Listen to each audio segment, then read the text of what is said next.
This is the fifth of these events, but the first time it has been organised by my home institution, Swinburne University of Technology.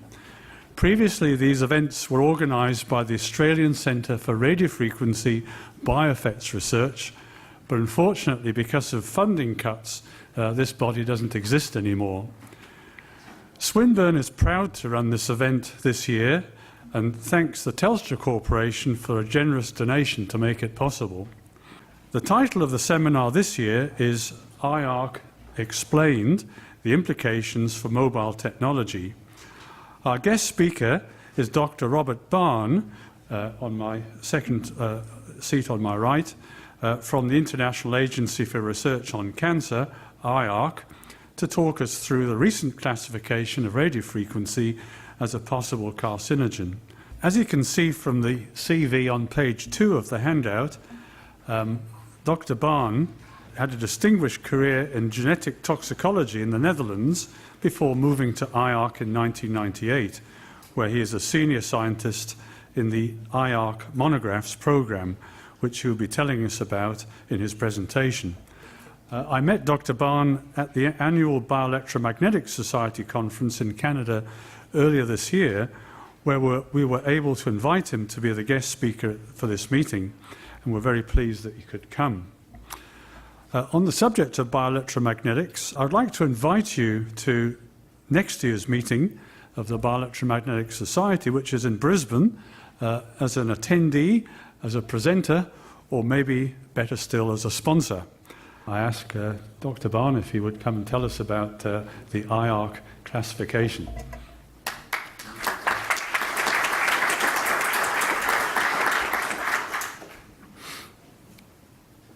Well, good afternoon. Thank you, Dr. Wood, for the invitation to come all the way over from Lyon, France, to talk about the IARC evaluation of radiofrequency electromagnetic fields. First of all, I would like to introduce the IARC monographs program to you. This evaluation, in fact, will be summarized and described in volume 102 of the IARC monographs, which is a program that's running since almost 40 years now at the International Agency for Research on Cancer of WHO, which is based in Lyon, France. And in fact, this was the second in the series of monographs on non-ionizing radiation. Some 10 years ago already, we evaluated ELF, electromagnetic fields of extremely low frequency. And now it was time to do the radiofrequency electromagnetic fields, for which we convened a group of international experts to look at all the literature in epidemiology on this problem. And the meeting took place at the end of May of this year. And my first presentation of the results was, in fact, during the BEMS meeting in Halifax in June. The IARC monographs, for some of you who are not familiar with the IARC monographs, we are an authoritative series of books, scientific reviews that identify environmental factors that may affect the incidence of human cancer. This cancer hazard identification is the first step towards risk assessment, which is not what we do. In fact, we limit ourselves to identification of cancer hazards. The monographs are in fact a critical review of the existing literature, the published scientific literature, and the working group will weigh the evidence and evaluate the evidence in terms of several different descriptors to, in fact, classify the evidence of cancer hazards to humans. Here is a portrait picture of Dr. Lorenzo Tomatis, who was the second director of IARC but maybe more importantly also the founding father of the IARC monographs.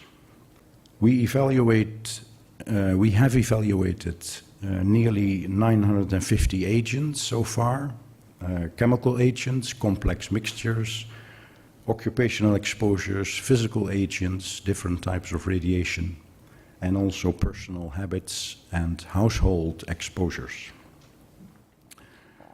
Some 107 agents are classified in group 1, carcinogenic to humans. Some 60 are probably carcinogenic to humans, and 267 are possibly carcinogenic to humans. And national and international health agencies use the monographs and use the monograph evaluations, especially in countries that cannot afford, in fact, to have an evaluation program organized by themselves.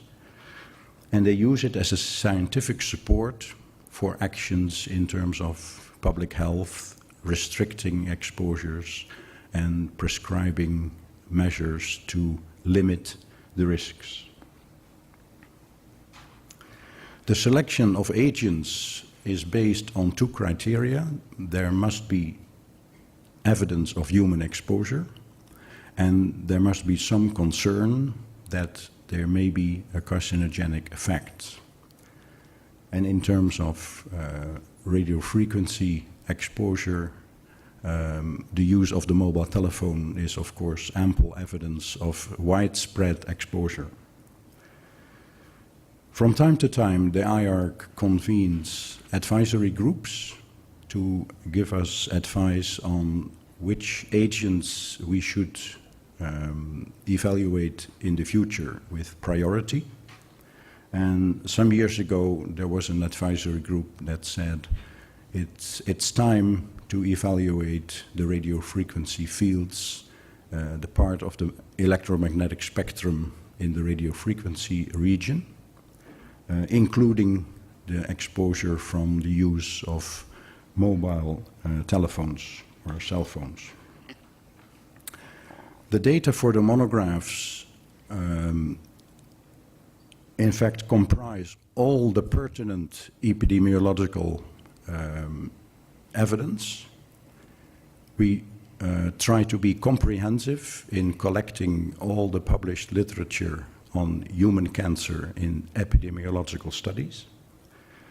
And we need to have an overview of all the cancer bioassays, the experimental evidence of cancer in laboratory animals under strictly controlled conditions.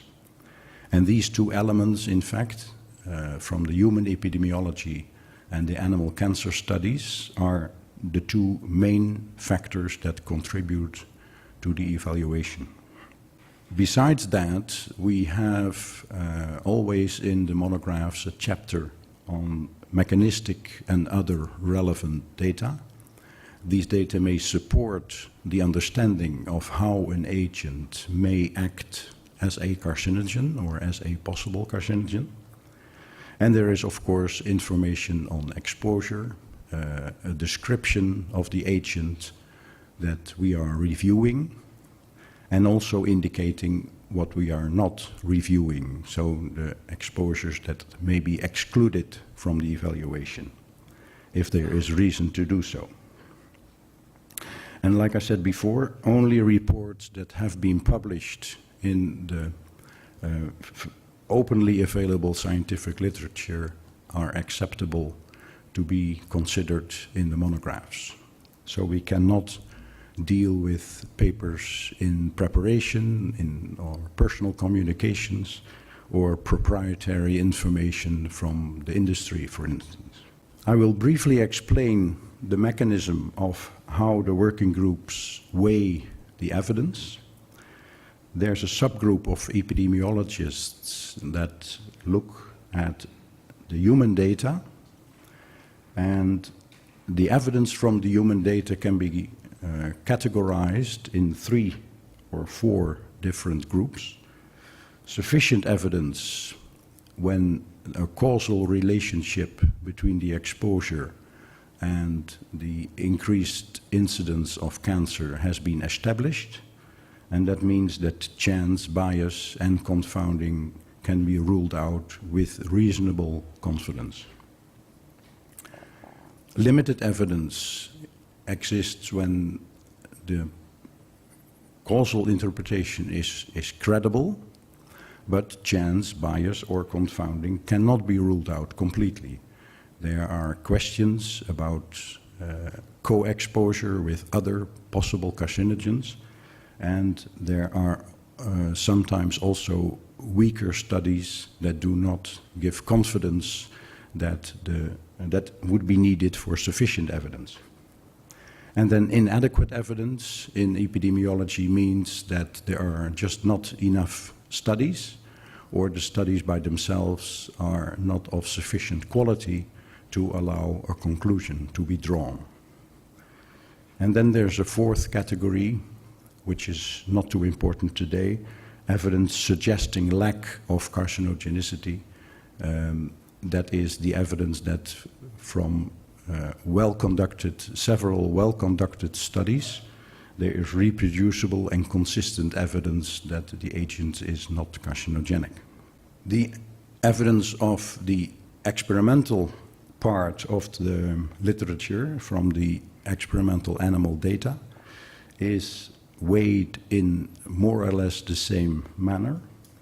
Sufficient evidence in animals exists when there are multiple studies that point at an increased cancer risk in rodents, usually rats or mice or dogs. And limited evidence is weaker, of course, than the sufficient evidence. The carcinogenic effect is suggested, but it's only from one single study. It's only benign tumors, or there is only promoting activity. So it's less heavy, less convincing than the sufficient evidence. And inadequate evidence is more or less the same as in the epidemiology. No conclusion can be drawn on the basis of the data available. The IARC monographs then have a system, a matrix to combine the human evidence in terms of sufficient, limited, and inadequate, and the animal evidence, sufficient, limited, and inadequate. And you see that if there is sufficient evidence in humans, it's a group 1 agent. It doesn't matter what the animal carcinogenicity studies tell you. If there is limited evidence in humans and sufficient evidence in animals, it becomes a 2A classification. That means a probable carcinogen. And if the evidence in humans is limited, but in animals it's limited or less than limited, it's a 2B classification. That means a possible carcinogen. And if the human evidence is inadequate or there are no data, then the final evaluation can be a 2B, possibly carcinogenic, or a group 3, not classifiable. And again, not classifiable does not mean that the agent is safe, is completely without any cancer hazard. In the field, in the area of the radiofrequency electromagnetic fields, there was a careful description, detailed description of the exposures.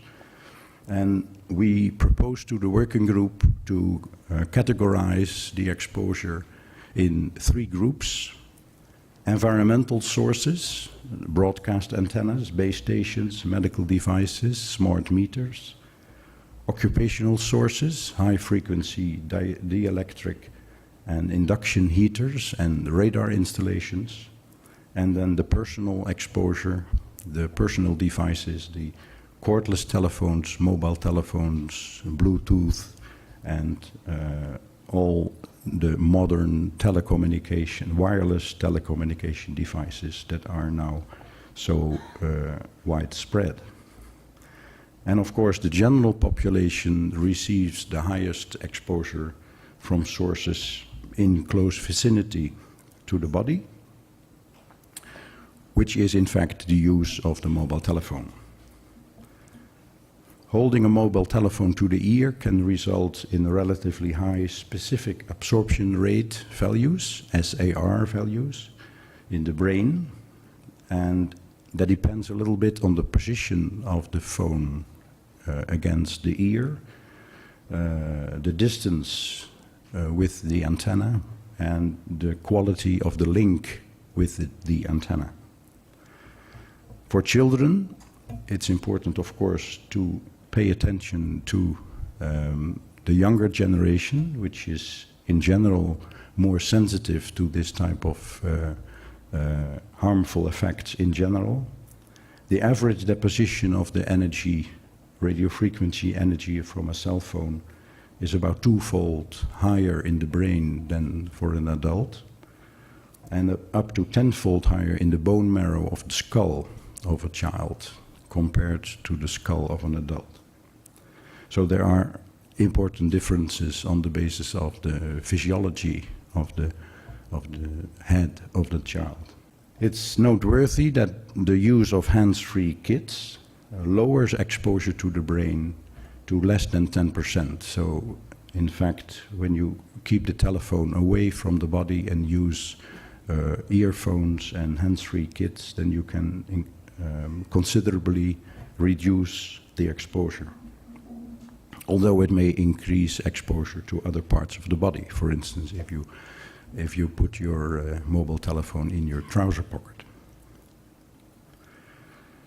This is a sort of complex table taken from an EPRI report that makes a comparison between the different exposure levels from cell phones, cell phone base stations, microwave ovens, down to smart meters. And you can see that the exposure of the cell phone held to the ear is in the order of 1 to 5 milliwatts per square centimeter. And it's remarkable that the microwave oven, when it's in use, if you are at a distance of 2 inches of a microwave oven that is functioning, then the exposure is considerably higher than from a mobile telephone. But if you keep a distance of 2 feet, according to this table, it's already below that level. You see also that the cell phone base stations and the wireless atmosphere of the telecommunication in many residential homes, in fact, that are used to feed the computers, and the smart meters also are several orders of magnitude lower than the personal exposure from the mobile phone. Occupational exposure, the second category that the working group considered, involves military personnel using walkie-talkies, radar operators, and maintenance personnel, radio and TV antenna maintenance and repair workers, dielectric welding and sealing of plastics seems to involve relatively high exposure to this type of radiation.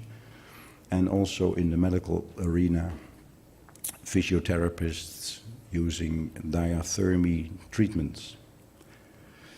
In fact, in this area, the occupational exposure studies, there were only very few studies that verified and measured the actual exposure to radio frequencies.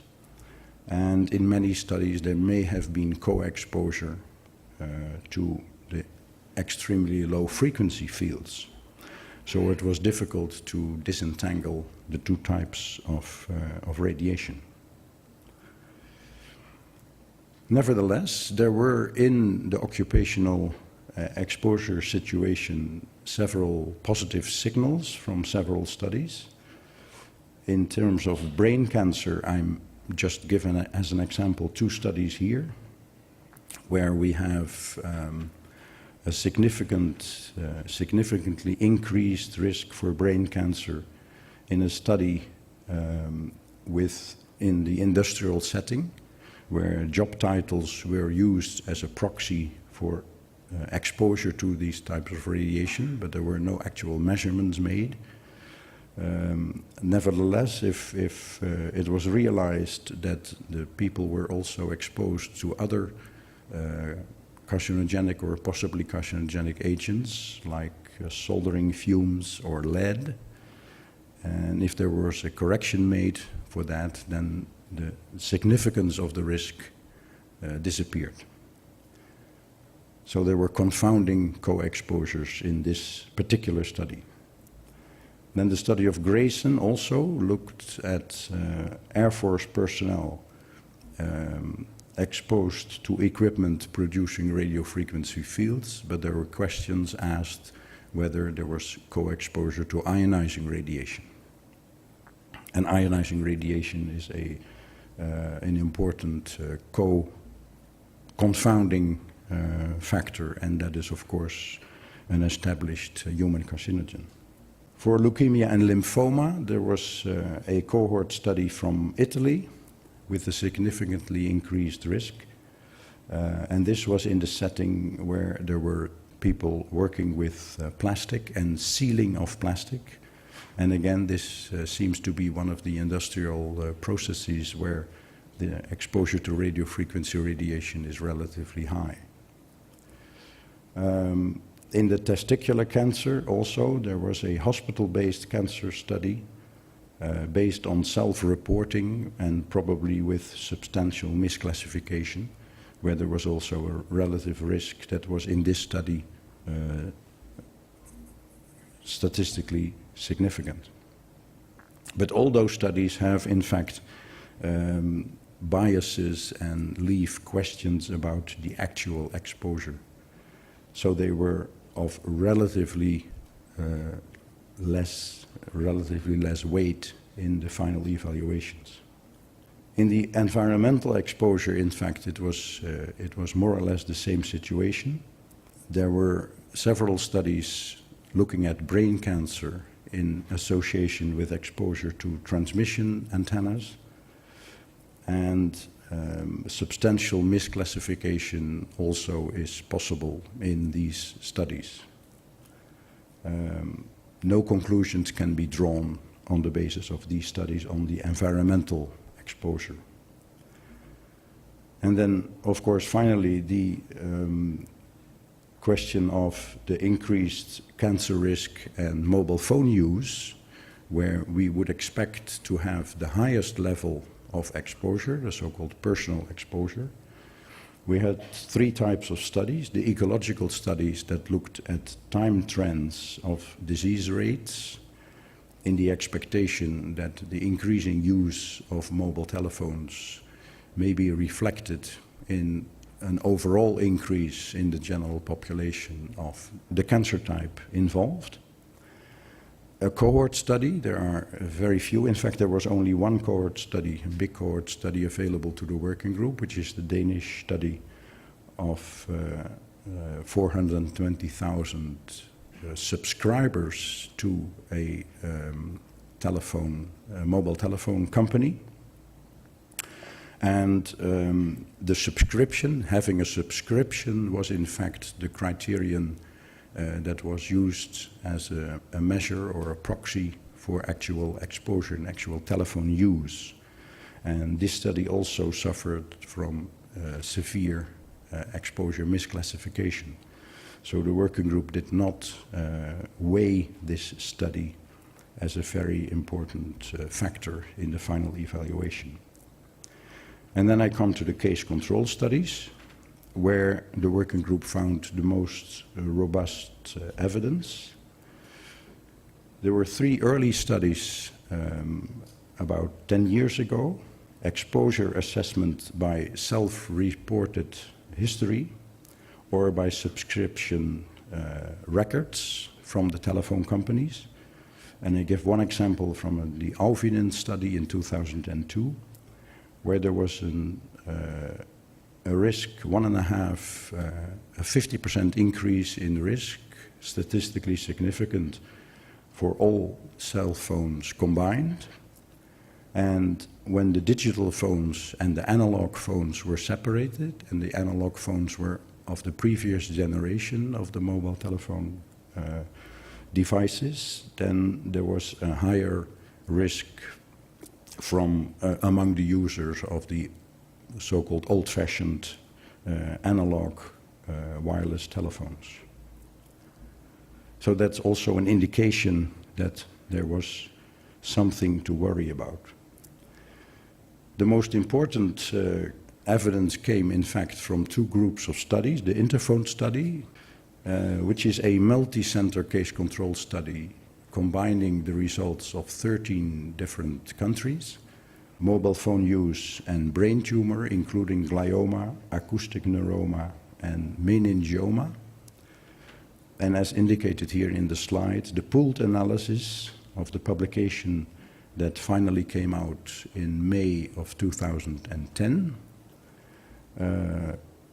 included about 3,000 glioma cases and 3,000 controls, and found an overall relative risk of 0.81, and indicated that the odds ratios were uniformly below or close to unity for all deciles of exposure. So in all the groups of the exposure levels divided up in lowest to highest in deciles.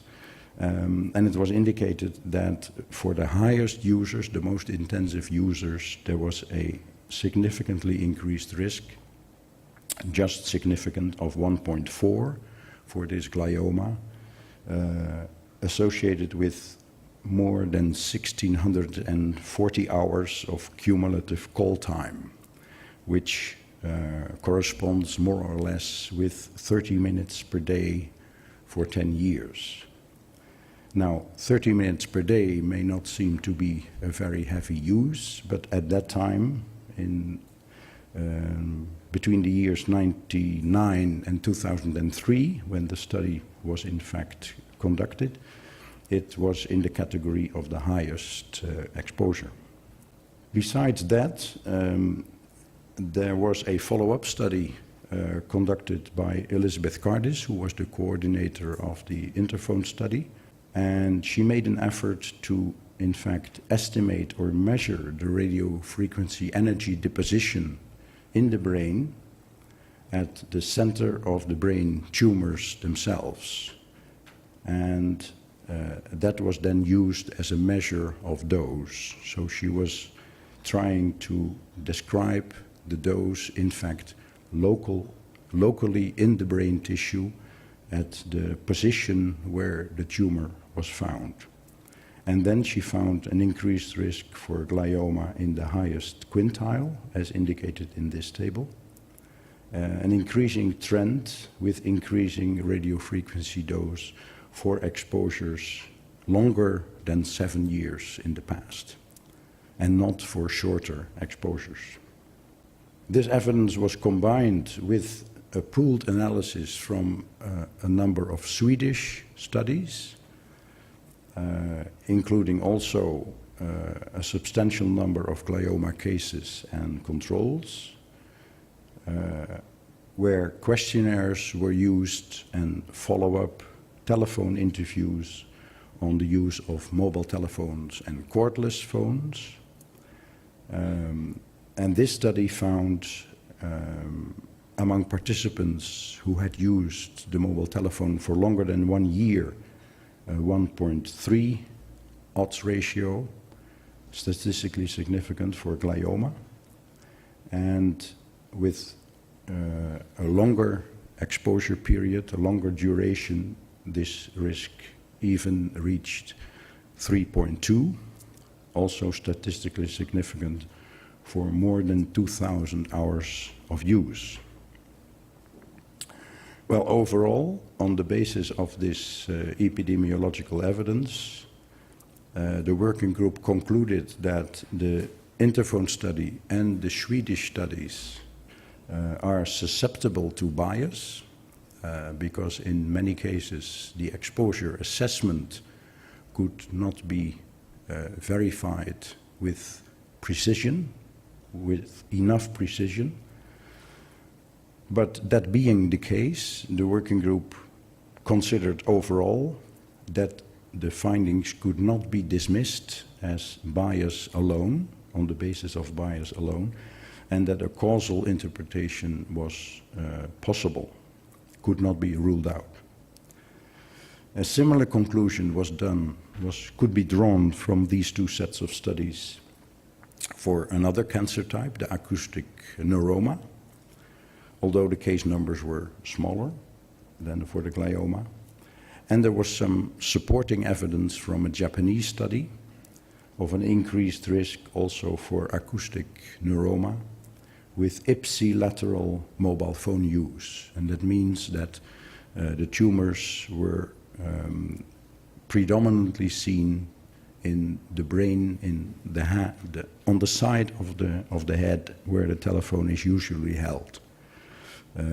Regular telephone users have a preference for the phone ear, and in fact that is reflected in some epidemiological studies, and that's meant by ipsilateral mobile phone use.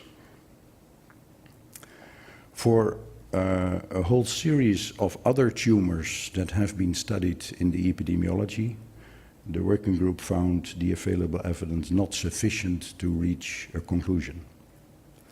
So in fact, on the basis of what I just explained, the working group said that there is limited evidence in humans for the carcinogenicity of radiofrequency electromagnetic fields based on what I showed you, the positive associations between glioma and acoustic neuroma, and exposure to radiofrequency EMF from wireless telephones. A few members of the working group disagreed with this, and this situation reflected to a certain extent the disagreement within the interphone group, which you may have heard about. There were representatives of, in fact, both sides within the interphone study present also in the IARC working group. And some of them made it known and wanted to have it recorded that they thought the evidence, the human evidence, was inadequate. But the large majority of the working group agreed with the classification or the evaluation of the epidemiological studies as limited on the basis of the evidence for those two cancer types that are written in red here. There was an extensive database for the carcinogenicity in experimental animals. More than 40 studies were looked at, and the exposures included different types of radiation electromagnetic fields, among which various types that try to simulate the exposures from mobile telephones. Although none of the 7 chronic bioassays showed an increased incidence for any tumor type in animals exposed to radiofrequency fields, there was in one study an increase in the total number of malignant tumors, although each individually there was not a significant increase when you looked at the separate tumors. There were, however, increased cancer incidences found in 2 of 12 studies with tumor-prone animals, animals that were genetically modified and developed earlier or larger number of tumors than the normal conventional animals. There were many studies with initiation promotion protocols, and there was one positive study there. And there were 4 of 6 co-carcinogenesis studies positive. That means that after exposure to radiofrequency EMF in combination with a known carcinogen, there was a higher incidence of tumors. So it may be that radiofrequency fields work as a co-carcinogen in the presence of other carcinogens.